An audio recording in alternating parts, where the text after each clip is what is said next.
Good evening and welcome to Whiskey Wednesday. For a first, it's just going to be me tonight. The ninja had a prior obligation and my special guest had an emergency and couldn't make it. But I figured I would still come on and talk.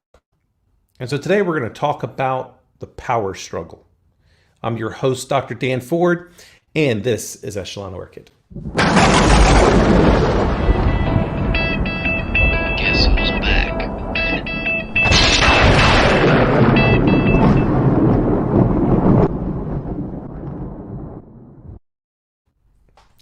Good evening. Cheers to everyone that's out there today. It's really just going to be myself and whoever's listening. So go ahead and put some comments out there. We can keep a discussion going. Don't forget to subscribe if you hadn't subscribed. It's down here in one of these corners. I don't know which. I've got some exciting news and some, in a way I'll say it's a little bit bittersweet. So last Friday, as many of you know, there's been this ongoing project with the distillery. And this past Friday, we have officially cleared all hurdles. I say it's bittersweet because at the same time, October 16th, which would have been last Saturday, we were going to work on the Project Jaybird recipe. And some of you may know and some of you may not, but Project Jaybird is our unaged whiskey, and it's named after, or it's inspired after my brother Jason, who passed away in early 2019 and on October 16th. So it also happens to be that a year ago, on October 16th, so October 16th, 2020, we were officially learning how to properly distill whiskey, vodka, gin, rum, all those kind of things. And on that day, here in 2021, we were working on our recipes. And you may be wondering, oh, well, what's in the whiskey recipe? Well, I think, and I feel very strongly about this, that anything you do, all pieces matter.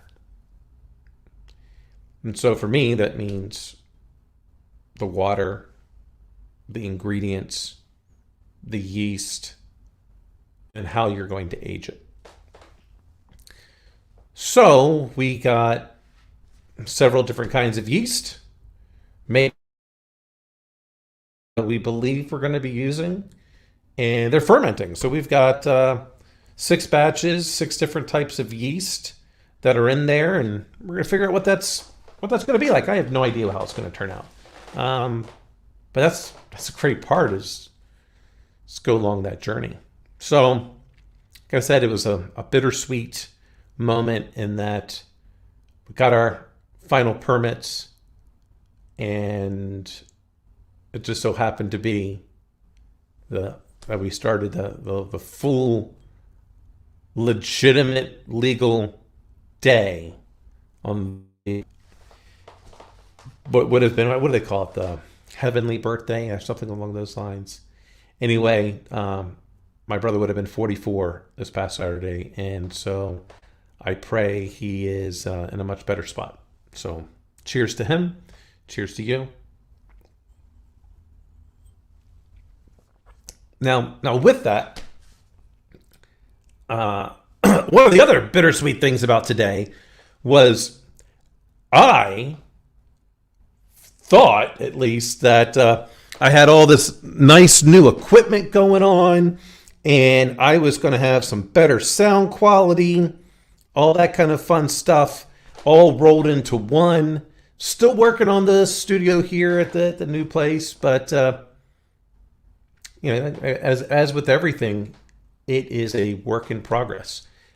Just looking to continue to be better tomorrow than I am today. But with that, I got like this new microphone going on right here.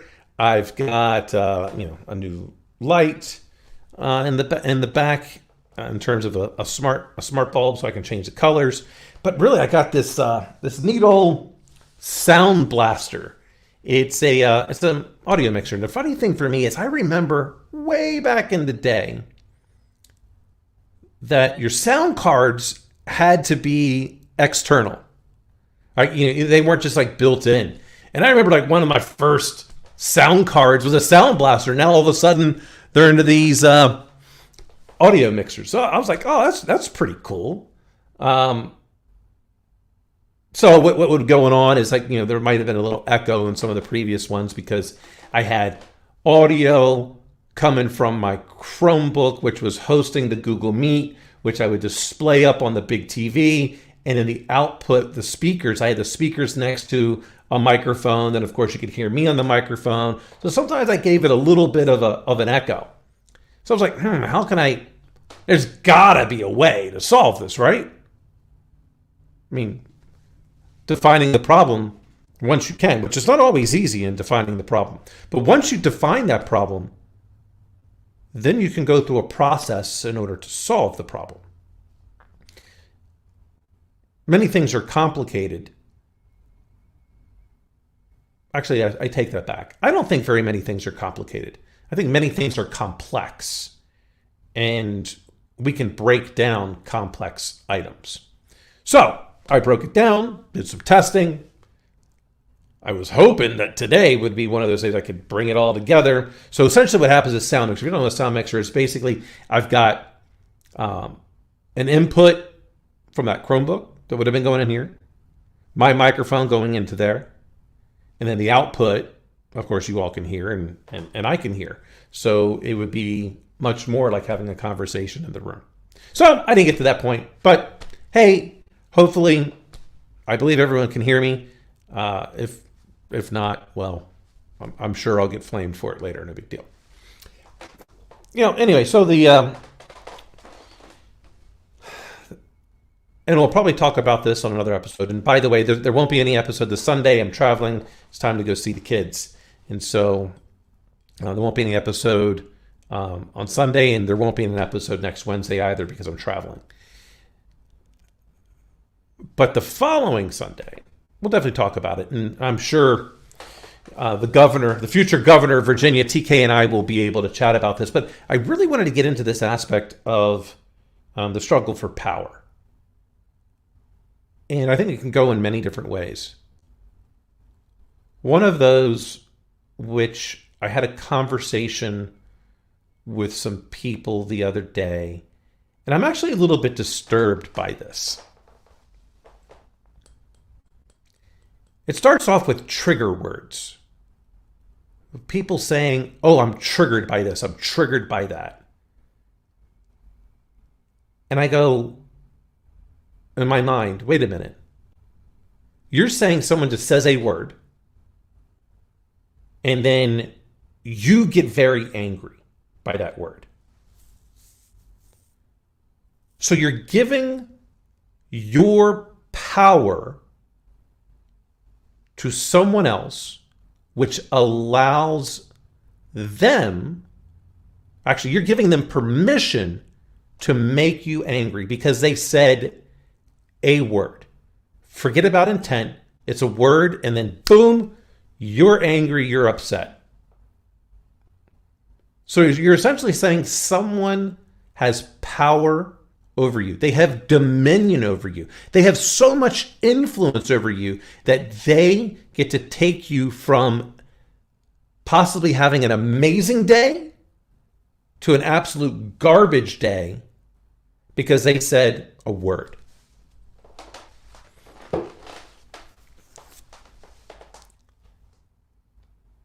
I cannot begin to understand why anyone would give their power away.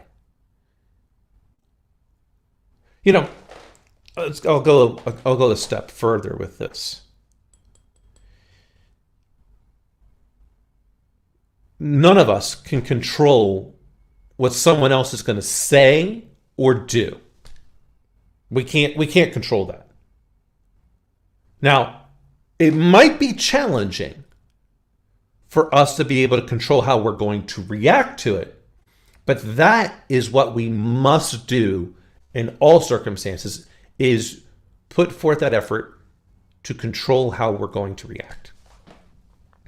We can take that power back in a couple of different ways. Let's say there is something that someone says that does upset you. I would say the first thing to try to focus on is how quickly can you take that from you were upset, angry, whatever you want to say, how quickly can we get that back to a normal? The faster we do that, the more control we have of our self and our being. Then how quickly can we take back control, that control dichotomy, the power of the conversation? And so a different person I had a conversation with would keep telling me how a particular individual was making them upset, and they felt like they were constantly being undermined. And so I said, look, hey, we're going to feel this way at some point. Now, you recognize that's great. You want to have a poker face as much as you possibly can. It's challenging. So a way in which you can do that, to can get back to that conversation, is to go to whomever. It seems as if we're not communicating effectively together, and I don't want to take away from this particular meeting. So how about we just schedule some time in the very near future, and we'll just go over this, offline. So what you've done, they've upset you, you've flipped that script, and then you've said, this is what we're going to do. Now, you've done it in a public forum, which is great, because that person may have actually been trying to get under your skin. But let's assume positive intent for just a moment. Maybe they didn't intend to do that. Intention means a lot. And even though they didn't intend to trigger you, they still did. But you quickly recognized it. You quickly flipped the script. And you took control back over the situation. And now you're determining when you're going to talk about it again. It's extremely powerful. Immensely powerful. Because let's say, as an example, this person did intend to upset you. You've negated their influence over that conversation. Now you may be wondering why. Because you're trying to keep the meeting on track. It's extremely important to keep meetings on track, because especially today, almost everything is a meeting. Many of us are in a hybrid environment. Some of us might even be in an environment where we're 100% remote. So the last thing that we want to do is spend more time in front of the screen, more time in front of the camera. So you're going, hey, we need to keep this meeting on track so we can get back to being productive, because, well, there's some meetings that are productive. A lot of them are having meetings about having meetings about having meetings, which, that's a whole different topic. So you took control of that with this. If that person tries to push it, they look like the jerk. Now, here's another reason why you want to try to control your emotions, especially outwardly. Because if you appear flustered, to many, that's going to appear as if you're defensive and that you are the person that is in the wrong, which is an unfair judgment, because, again, that person, one, may have intended to do it, or two, didn't intend to do it. Regardless, being flustered shows to others you're being defensive, and if you're defensive, it's because you're in the wrong, well before we have heard anything else. So work on trying to control that. And it's, hey, look, I don't know how many years it took me, and I'm not even sure I'm still very good at it all the time. I feel like I'm pretty quick on my feet. So I tend to want to have those meetings in person because I feel like I can kind of box someone else into the corner with that verbal chess just because of how quick I believe I am. Maybe I'm not that quick, but I feel like I'm quick. Which is also a big reason why I just don't do email. When you send someone an email, and let's say the email went to a group of people, and it had some words. Maybe they said, let's say they sent it to you, or no, actually, let's go back to the original. You sent an email to a bunch of people because someone said something to you, and you're triggered. So you send this email. The moment you send that email, you lost all power. All of it.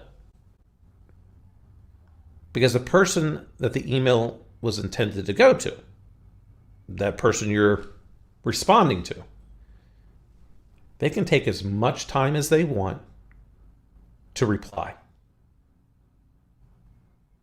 The reply is the power struggle.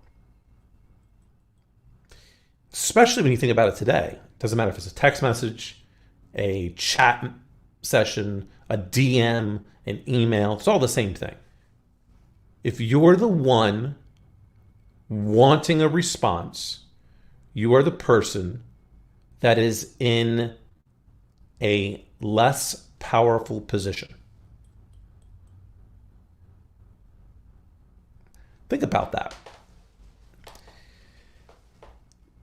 You're wanting the response. The other person is preventing you from getting the response that you want at a time and place in which you want it. You're on their schedule. If you're on their schedule, they have the power.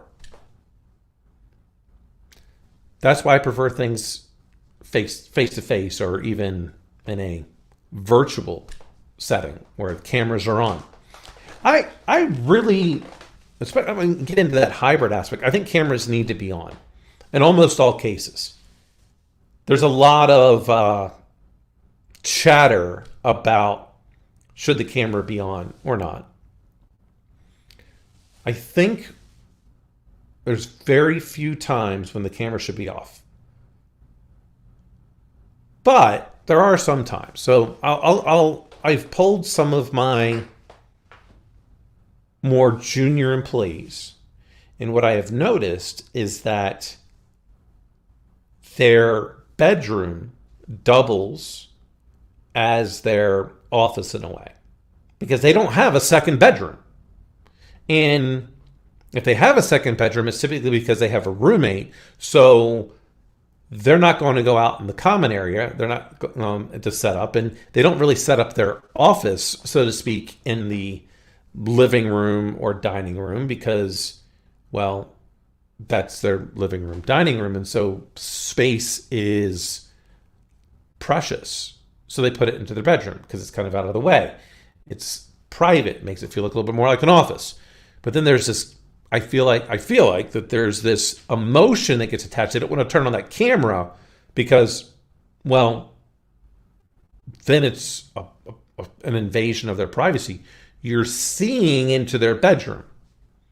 So I get that. So in those moments, it's extremely important that you schedule one-on-one time with those employees and you let them know that they need to be in a place where they can turn the camera on and feel comfortable with those one-on-ones. This one-on-one's important. It's a bonding aspect. And it's not about, in that case, it's really about giving them power. You're empowering them because they need to be able to talk with you. They've got to be able to bond. And since we're not doing it in person, the next best alternative is through video. So let's see. Wow, I've been able to do this monologue for about 20 minutes.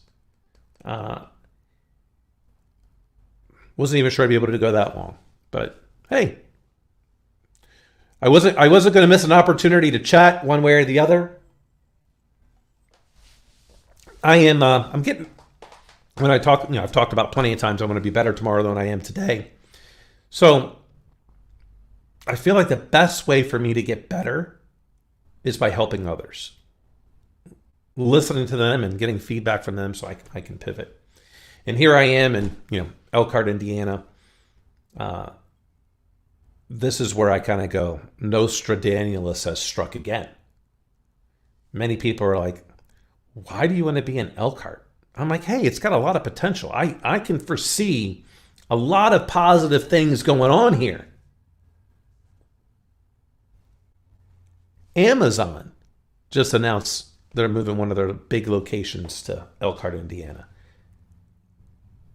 Amazon is going to keep telling you again, quit watching my show and stealing all my ideas.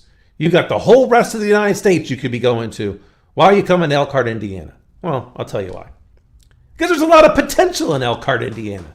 There's so many independent businesses. It's the RV capital of the world. There's a tremendous amount of good people here. So, what I am going to wind up doing in order to kind of work on my executive coaching skills that I am trying to fine tune for, I don't know, maybe in 10 years I'll, just be a consultant and distiller and DJ, rapper, all kind of things.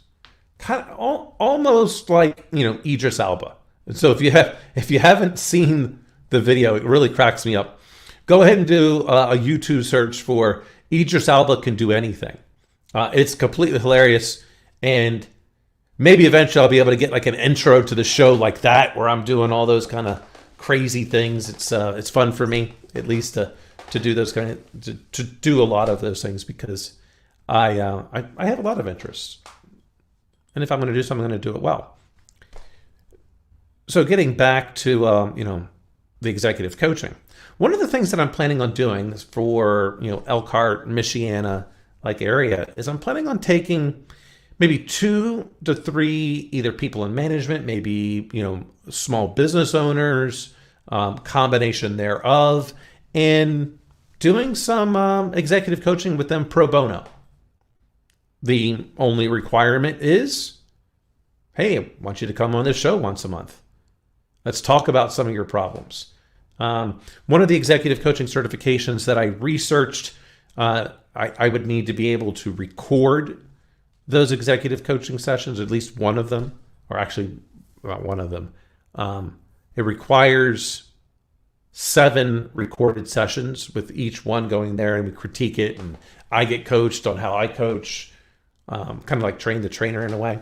So, and then, hey, I just want feedback. How are things going? How am I helping you? Or do I suck? I'm perfectly fine with that too, because I might suck at it. I have no idea. So that's kind of my plan. The other part of that is why, again, why Elkhart, why this Michiana area. Well, I feel like this is just me giving back to the community. I'm trying to help them get better. I've got 20 plus years of experience.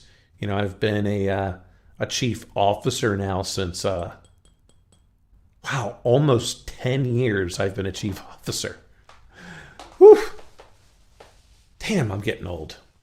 Yeah, my first chief security officer role that I stepped into was in February of 2012 for Fixmo. It'll be 10 years in just a couple of months that I've been a chief officer. Wow.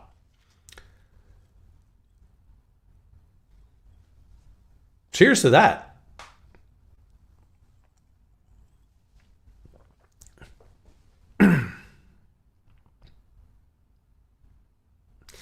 Yeah, so, the month of October overall, as I mentioned about my brother, whose birthday is October 16th. But my stepfather, his birthday is October 17th. And really unfortunate for my mom in that, she lost a son and a husband all in the same year.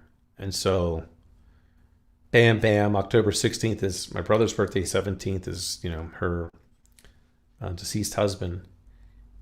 And now I feel like there's at least one positive coming back to that.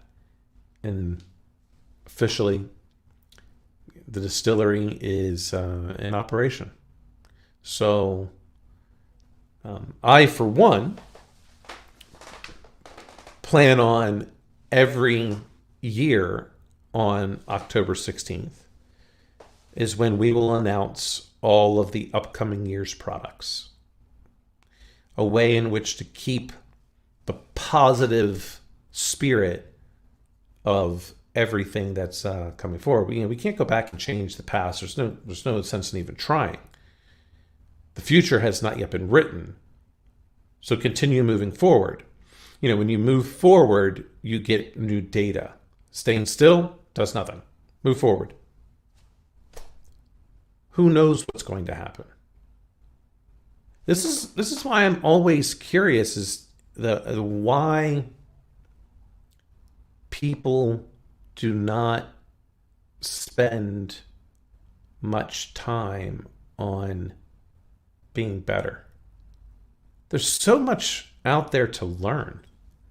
Why would you want to stop? I was interviewing an employee this past week, and interesting in that this individual started off as a philosophy major, which intrigued me immediately. I'm like, hey, let's talk Descartes, let's talk, I don't know if it's Nietzsche, but I think you all know who I'm talking about. Let's talk a little bit about that. Let's talk philosophy. And then it really got down to, I'm like, what I've found is for people that don't mesh well with me in a professional environment, especially those that work in my line, like those that work, report up into me. I said, my love language, and I kind of changed it. I'm like, yeah, this is kind of right. Everyone's got a love language. Some people, it's like, hey, I got to cook for you, all these different things. But my professional love language, which should be no surprise, anyone that's listened into a couple of episodes, or even one, is, hey, you've got to be better, figure out a way to be better tomorrow than you are today. Now, if you're a manager of people, you've got people reporting into you. I won't use the word leader in this case because anyone could be a leader. But if you have people that you are responsible for, then the second part of that is you must also make them better tomorrow than they were today. That's extremely important to me. The how you do it, try different ways. The other thing that's really a part of that professional love language for me is that there's a time for opinions and disagreement. And it's perfectly fine to have opinions and disagree.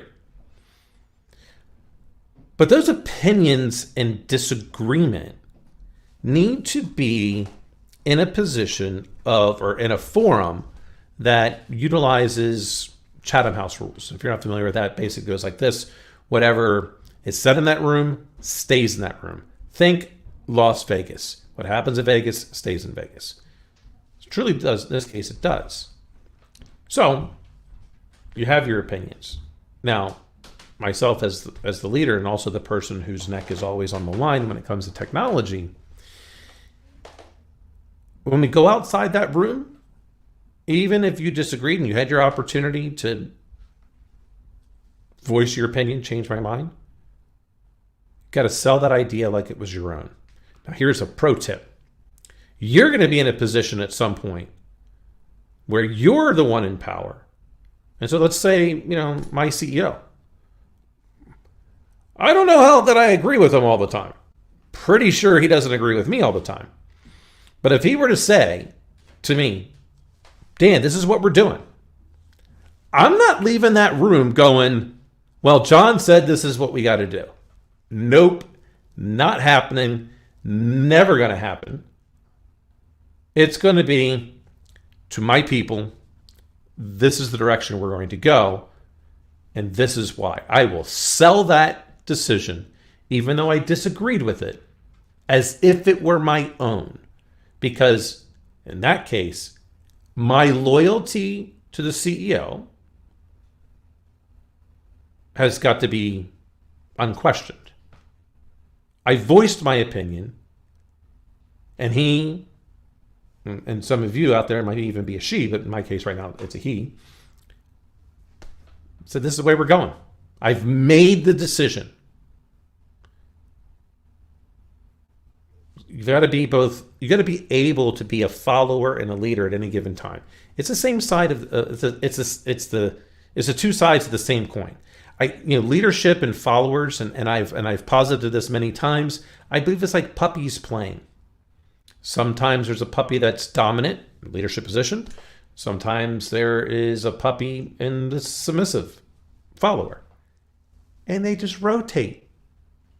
They take turns. It all depends on what's going on. Got to make everyone around you better. So those are my big two things when it comes to my professional love language. You can voice your displeasure. Chatham House rules. There's many things you can say when you go outside that door. Hey, so-and-so, what do you think about doing this?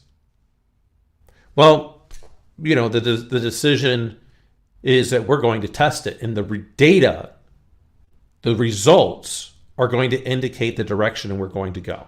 That's a very neutral way of saying you're not sure or you may disagree, but it's true. You didn't lie. I would never ask anyone to lie.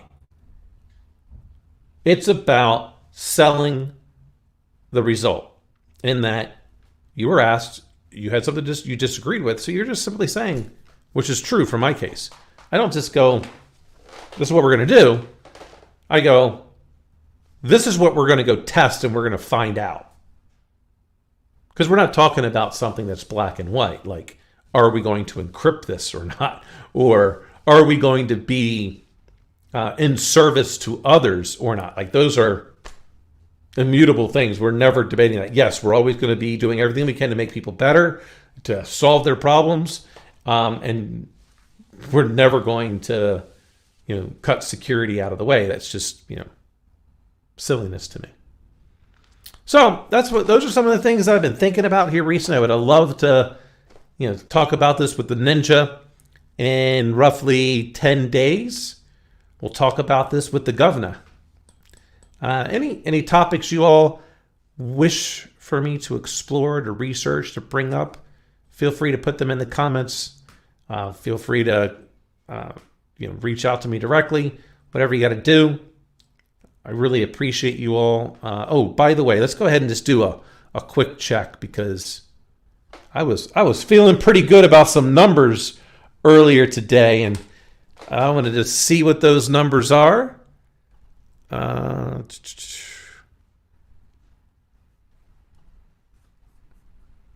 It would help if I actually got on the right one. So the numbers that I'm looking up.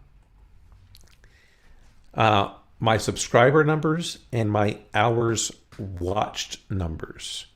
I'm pretty excited when I woke up this morning. So let's see, where are we?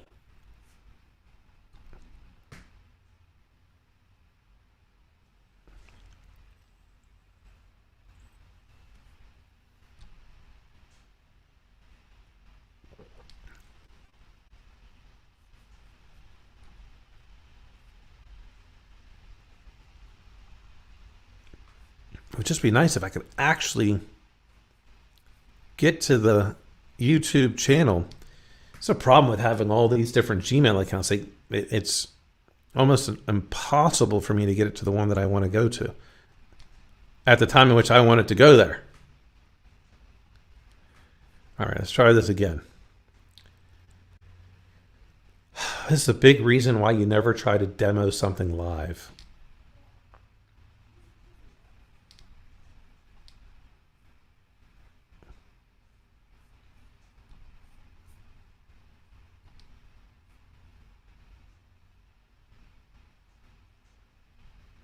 Here we go. Now we're in. All right. Now going to my channel. because I don't really think that you all can see all these things. Watch all of a sudden it be the current show shows up on YouTube, and all of a sudden we get some echo. Wouldn't that be some fun stuff going on? All right. Monetization. Oh, we're close. All right. So there's 4 requirements to be able to get your channels where you can have an opportunity to monetize it. 1, you got to have 0 active community guidelines. Guideline strikes. Check. I'm not out here to offend people, at least never intentionally, and I'm certainly not going to do anything that is promoting violence or asking for hate crimes or anything like that, because that's just, well, it's immoral. I'm not stupid. The next is 2-step verification. Of course I'm using multi-factor. Then the next 2, which are the hardest, because the first 2, it's, hey, that's all on me. But the next 2 are really all about you all, and that is subscribers and hours watched. Now, I started truly promoting the show maybe even a year ago. It might have been in October, might have been a little bit earlier last year. Prior to that, I wasn't doing it was more word of mouth, just, hey, here it is. So, about a year of promoting. As of this moment, 996 subscribers. I need 4 more subscribers to meet that requirement of 1,000. So if you know anyone out there, you're listening, get some friends, click that subscribe button, really could use that. And the next is, in the last 12 months, you had to have more than 4,000 watch hours. Now check this out. As of this moment, 4,231 watch hours. Now, it's cost me a little bit of money to get to that point, because I got to promote it. Like, how else are people going to find out about a show? I mean, it's called advertising. If you don't advertise, I mean, how's anyone going to figure out who you are? So feel pretty good about that. Just need 4 more subscribers. Help me out. Help me get those 4 subscribers. Talk to some friends, and say, hey, subscribe to this dude's channel. Just needs 4 more people. Help me out. Well, with that said, my friends, I did 38 minutes on a monologue. Man, I could probably do this a little bit more often. Maybe I got to come up with something, like, I don't know, Monologue Monday. Do a little inspirational and get Monday started off right. I will leave you with this. For those people that say they dread Monday, they dread what they do. They hate what they do. Monday, I'm like, let's get after it. Let's go. I enjoy everything that I do, and I look forward to conquering the next mountain. So, cheers to everyone out there. Thanks for stopping by. Have a great rest of your week. See you in about 10 days. Bye.